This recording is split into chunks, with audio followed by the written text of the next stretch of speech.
Mummy ఇష్టమా? Daddy ఎందుకు ఇష్టం లేదు? అదే ఎందుకు?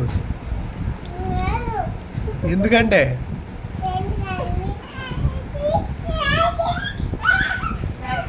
నీకు ఎవరిష్టం చెప్పు, డాడీనా మమ్మీనా? ఇంకోసారి అడుగుతున్నాను.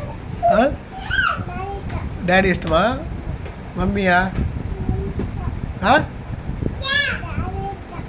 డాడీ ఇష్టమా? మమ్మీ ఇష్టం లేదైతే ఏంటో?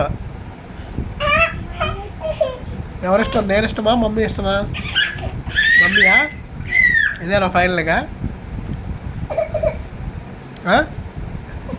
రే చెప్పవేంటి? మమ్మీ ఇష్టమా? నేను ఇష్టం లేదు అంతేనా?